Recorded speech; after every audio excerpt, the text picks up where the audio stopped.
have a group that says we live in Jewland and the law doesn't apply to us, that's a tremendous threat to our democracy.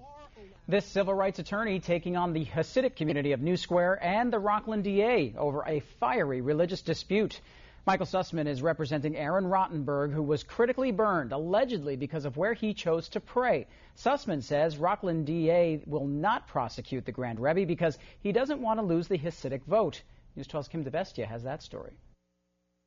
I say he's either blind or he's engaged in a cover-up. Civil rights attorney Michael Sussman lashes out at Rockland District Attorney Tom Zugibe on this weekend's Newsmakers. The DA has said their investigation doesn't show that Grand Rabbi David Twersky ordered his 18-year-old butler, Shaul Spitzer, to carry out a recent alleged arson attack. There's no evidence that indicates that Mr. Spitzer did anything but act on his own. That could change tomorrow if evidence was developed, if witnesses came forward and indicated that. But at the current time, we operate on evidence.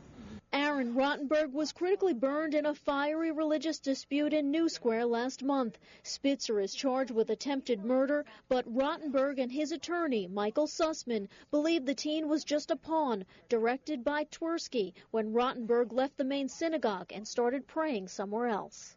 Well, we have a group that says we live in Jewland and the law doesn't apply to us.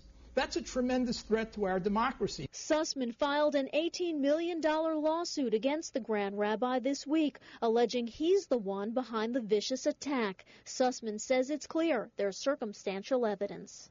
You can't have an authoritarian community where everyone takes that man's word as the Bible, which they do. That's the nature, the defining nature of their community. Have a young man who's lived in the house for a year and at 4 o'clock in the morning goes out and does this and say there's no evidence. No stone is being left unturned. There's been no final determination made as to how the case is going to proceed, but I know that a thorough investigation is being done. And District Attorney Tom Zugibe says he expects the case to be presented to a Rockland grand jury imminently, and he anticipates he'll have the results of their action within the next 2 weeks.